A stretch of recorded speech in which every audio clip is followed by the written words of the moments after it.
ਇਹ ਜੀ ਮੈਂ ਕਹਿ ਰਿਹਾ ਇਹ ਜਿਹੜੇ ਬਹੁਤੇ ਦੁਖੀ ਨੇ ਨਾ ਇੱਥੇ ਬਾਹਰ ਦੇ ਮੁਲਕ ਆ ਕੇ ਇਹਨਾਂ ਨੂੰ ਕਦੀ ਬੀਚ ਤੇ ਜਾ ਕੇ ਵੇਖਿਆ ਜੇ।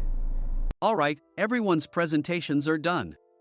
Nick, the manager, said as he tried to move the discussion forward. Excuse me, I haven't. I recently found out something. Nick interrupted me and began to speak. There's apparently someone in this department who didn't graduate high school and is just a part-timer. Meetings should be for employees only. Absolutely right. His lackey, Mike, of course, agreed with Nick. I'm leaving. After leaving the meeting room, I started to shut down my computer. I noticed that an email had arrived, not in my personal inbox, but in the company's shared email. Thinking, there's no point in speaking up, no one will listen, I went home quietly. The next day, I heard a commotion from Nick's desk. He was staring at his computer screen, his face pale. Nick! Is something wrong? Mike looked at the screen with him. And he turned even paler than Nick. Why is he so angry? Knowing the reason for Mike's distress, I thought to myself, serves them right. My name is Adam. My mother passed away when I was in the 9th grade, and I was raised by my father. Well, you could hardly call it being raised. After my mother passed, my father changed. He drowned his sorrows in alcohol, and though he still went to work, he squandered our living expenses on horse racing. Because of that, I had to start working part-time as soon as I entered high school. Every month, I went to the convenience store with bills in hand that couldn't be auto-deducted from my father's account. Even though I endured it because I didn't want to be alone, I reached my limit in my second year of high school and dropped out. I found a live-in job at a distant inn. Thank you for everything. The day I left home, my father, still staring at the TV, spoke. Take care. That was our last conversation. Back then, 18 wasn't the age of majority, so I needed my father's permission to work, and I couldn't hide my place of employment. Yet, my father never visited me even once. I kept working just to survive, and before I knew it, I was 42. Years of hard work paid off, and I was transferred to the headquarters. I was thrilled to be recognized by the company, as I thought I'd be working in the field until retirement due to my lack of formal education. Listen up. Our work can change the future of our employees. Don't drag us down. On my first day after the transfer, Nick, dressed in an expensive suit, spoke sternly. There was a reason for this. Our inn was located in a prominent tourist destination, known so well that everyone in the state could sing its commercial jingle. At its peak, we had 5 locations within the state. But that was long ago.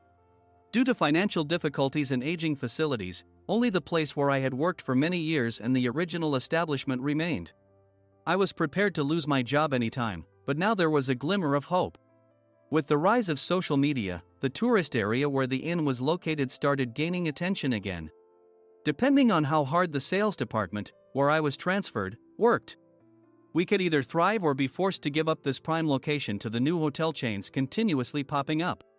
For Nick, who had switched careers from another industry to strengthen our sales, this was a battle he couldn't afford to lose. I understood why he had to be strict. I will do my best. Nick sneered at my enthusiastic declaration. Did you not hear what I said? I'm sorry. I thought I was listening carefully. Out of habit from years of customer service, I apologized reflexively, though I had no idea what had offended him. Someone was watching me with a smirk. In this department, there are those who are expected to excel and those who have been shoved here because they have nowhere else to go. You are the latter. It was Mike, the section chief. He's 7 years younger, at 35. But he was called to headquarters much earlier than I was and had been moving around within the headquarters ever since. I'm not jealous, but I can't accept that he's my boss.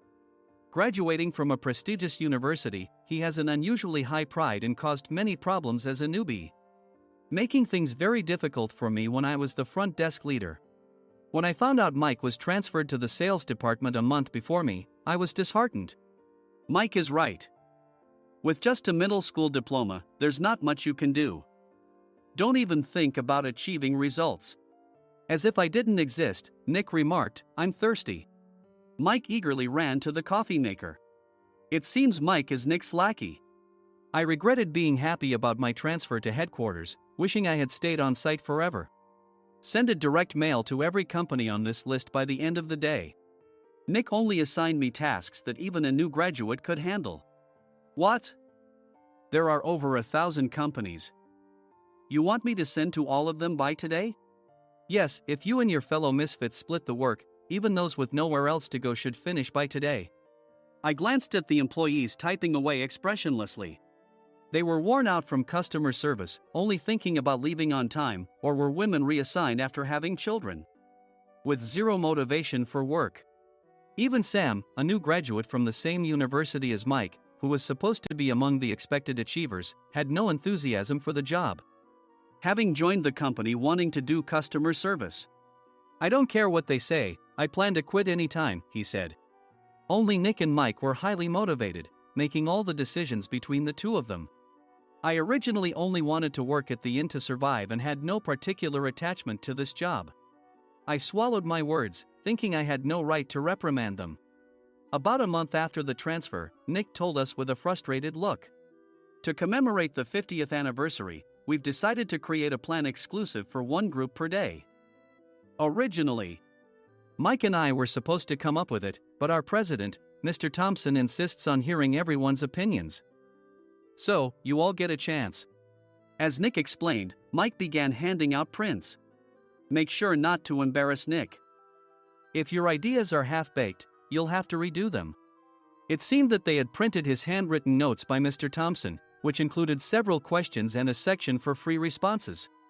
It made sense why Nick had to seek our input, given that all responses had to be submitted to Mr. Thompson. We were given a week to think about it, and a meeting was scheduled to compile our ideas. My plan is to let guests enjoy both the old and modern America. Nick began the presentations. Guests would watch a master confectioner at a nearby traditional sweet shop make sweets in front of them. The welcome drink would be premium tea in a bottle. Nick's plan was certainly attractive. After his presentation, Nick called on us to present in the order we were seated. Just as I stood up for my turn. All right, everyone's presentations are done. Excuse me, I haven't.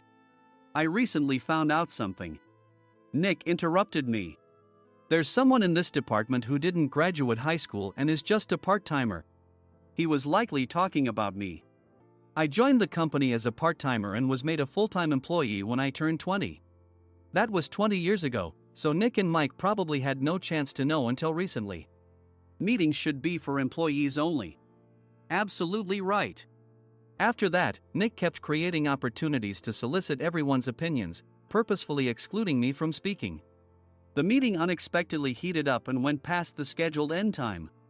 A few people asked to leave, and the discussion continued with the remaining few. Still here? Normally, you'd leave in that situation. Though I had no attachment to the job initially, hearing kind words from customers made me want to make them happier.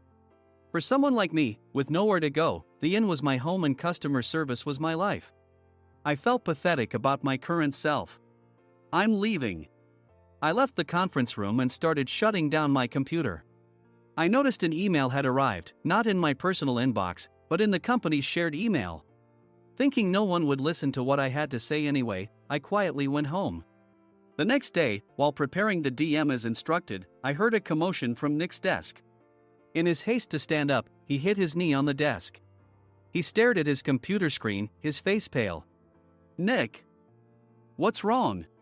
Mike, thinking he should be the first to rush over, approached Nick while still wearing his coat. He peered at the screen with Nick. And he turned even paler than Nick. Why is he so angry? Who is responsible for this company? Nick, more irritated than ever, asked, and Mike answered without checking. Probably Sam. Sam wasn't there because he was attending a morning training session for new hires. Nick gave up on getting angry and returned his gaze to the screen. They were looking at an email that arrived right after the end of the working day yesterday.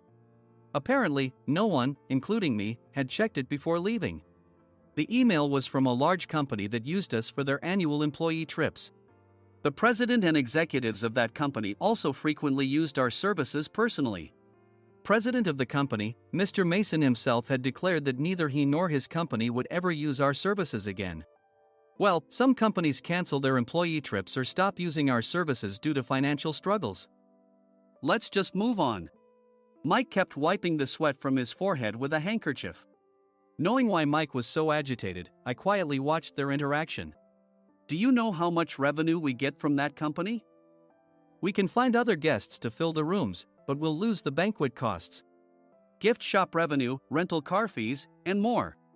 Moreover, the gifts were supposed to be prepared by the traditional confectionery shop involved in Nick's proposed plan.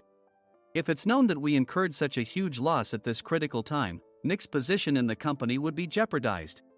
Nick took a deep breath, seemingly trying to calm himself. All right, Mike. Go to New York right now and apologize to Mr. Mason. What? You're coming with me, right? I have urgent work to do. I trust you, which is why I'm entrusting this to you.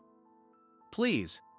Mike, believing Nick's sincerity, agreed with a determined look on his face, saying, yes.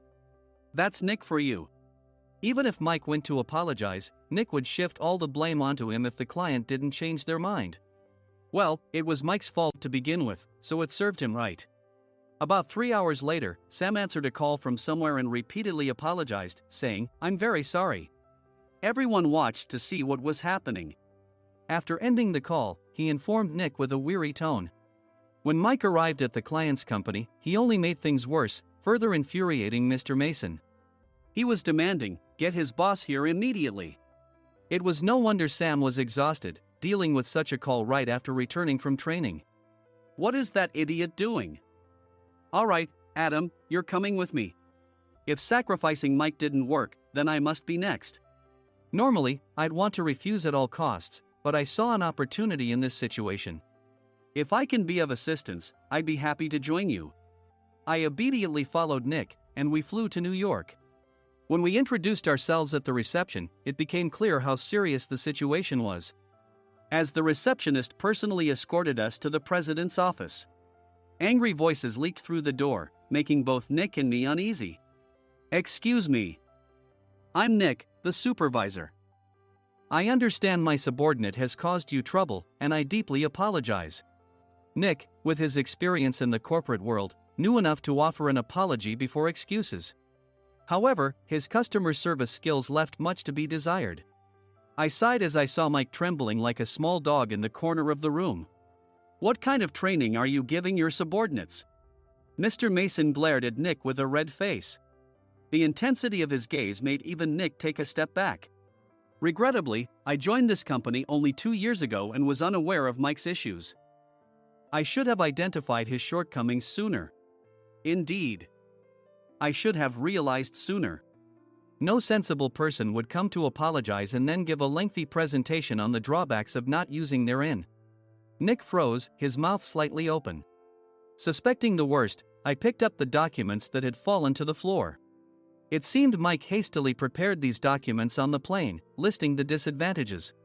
Disadvantage 1: if you change the venue for the company trip, employees might suspect it's for cost-cutting reasons, leading to a negative impression.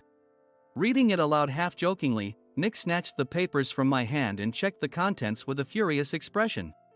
Among the stack of documents was a receipt from a nearby convenience store's copy machine. I felt a pang of dread, hoping he hadn't shown the receipt as well. What do you think he said when I asked what kind of nerve he had to do this? I'm very sorry. Faced with the dire situation, Nick must have thought there was nothing left to do but apologize. In a voice smaller than I'd ever heard from him, he uttered words of apology. He said, I'm a Harvard graduate. I don't believe I said anything wrong. Mike! What have you done?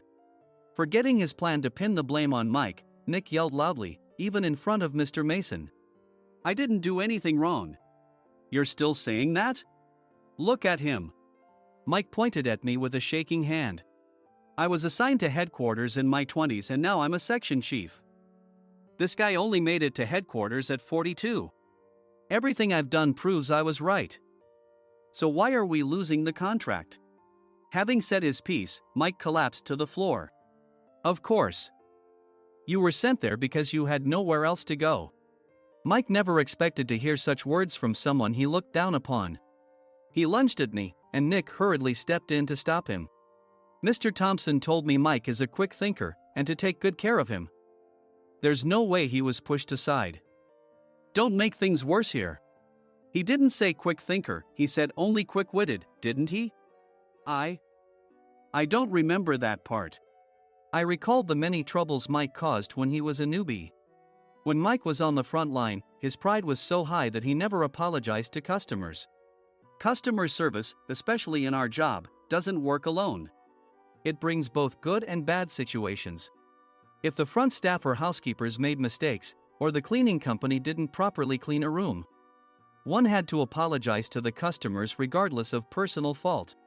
Mike, in such situations, would never apologize, insisting he wasn't at fault. This often angered customers, and as the front desk leader, I frequently had to apologize on his behalf. He caused complaints and disrupted operations, which is why he was quickly moved to headquarters. In departments where he didn't interact directly with customers, his quick thinking was beneficial and things went well. But it seemed his flaws were starting to show. Corporate reservations are supposed to be entered into the system by the sales representative. But a quick check yesterday revealed that more than 10 items were missing from the client's reservation. The handover document clearly stated what needed to be prepared. Why didn't you enter it into the system? Why do we have to give them special treatment? Filling rooms near the banquet hall, setting up all the food in advance. Specifying the brand of wine, they're too demanding. No wonder he always angered customers, I thought, feeling a headache coming on. Grouping them in rooms near the banquet hall is for our benefit too.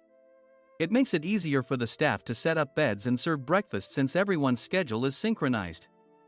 As for the other requests, Mr. Mason suggested them to lighten our load. I didn't know that. Nick finally seemed to realize that Mike was the one who had angered the client. What did you say to them? I just told them we wouldn't give them special treatment anymore. We shouldn't waste effort on things that don't bring in money. I was utterly exasperated at his lack of understanding of customer service. Of course, we shouldn't comply with unreasonable demands. But carrying over successful practices from past stays makes customers feel remembered and enhances their experience. Good memories encourage repeat visits. That's part of our job. I looked down at Mike, who was sitting on the floor. In our job, nothing is a waste. Mr. Thompson likely moved you to the sales department, hoping you'd finally understand this. How do you think he feels now that you've failed to meet his expectations? Mike, tears in his eyes, fled the president's office. I was amazed he still hadn't apologized. You have it tough, Adam. It's okay, we're all employees of the same company. I deeply apologize for this disrespectful incident. Especially after all the care you've shown us. If it weren't for you, Adam, I really would have stopped staying here. When I heard you were moving to the sales department, I was willing to reconsider if you handled it. Seeing us talk so amicably, Nick's face contorted. Do you two know each other? Adam's service is excellent. I always requested him specifically. Normally, we don't accept specific staff requests, but we made an exception for Mr. Mason, adjusting my shifts accordingly. He had personally stayed at our hotel just before my transfer, and during casual conversation, I mentioned, I'm moving to the sales department soon. If I hadn't told him then, things could have been much worse. Please continue to take care of us. I look forward to it. On the return flight, Nick awkwardly offered me a can of beer. It's still working hours. Of course, I had no intention of forgiving him for a single beer. Nick might try to pin everything on Mike and avoid any consequences. While pondering this, a startling fact came to light. Nick, the tea bottles for the plan have arrived. I handed Nick a bottle labeled with our inn's name. They look good. What are you talking about? These are plastic bottles. I had assumed we would use the trendy, high-end bottling tea. But what arrived were ordinary plastic bottles of tea with customized labels. The only unique aspect was the label, which had the inn's name, making it look customized. Upon further investigation, I discovered that a substantial amount of money was set to be paid to the tea company. It was priced like bottling tea. Does this plastic bottle really cost $100 each? The tea inside is specially blended for us. The extra cost is for that. Wouldn't it be better to use another tea company? Or is there a specific reason we must use this one? As Nick continued to make excuses, I showed him a printed email. I informed the tea company's president, Mr. Mitchell, that we discovered irregular payments and he confessed. He said you two were high school classmates and planned to split the extra money. That idiot. Why did he confess? That's not important. You should worry about yourself, this could turn into a police matter. Opening the bottle cap, I suggested. How about calming down with this tea? It supposedly has a relaxing effect. Nick drank the tea frantically. In the following days, decisions were made about their fates. Mike was reassigned to the General Affairs Department, with no chance of transfer or promotion, as per Mr. Thompson's orders. As for Nick, since the payment to the tea company hadn't yet been made, he narrowly avoided legal trouble. Instead, he was encouraged to leave the company, and to avoid further complications, Nick submitted his resignation. Rumor has it that connections between HR departments have made it difficult for him to find new employment. Even though it was good to have those two gone, something unexpected happened in the sales department. Everyone became motivated and united in refining the 50th anniversary plan. In the end, my plan was adopted. We collaborated with the Tourist Information Center to provide personalized guides. The plan, tailored to the number of guests, was truly special for the 50th anniversary. Hey, is Adam's family coming to stay? I immediately booked that special plan for my family. Sam noticed it on the reservation list and quickly picked up on it. Yes, I'm inviting my father. That's great. I might invite my parents too. I lacked the courage to face my father just as Adam. But here, with the confidence Mr. Mason praised, I felt ready. The 50th anniversary plan was a perfect opportunity to reconnect with my father. I hoped to bring back the days when we could laugh together as we once did.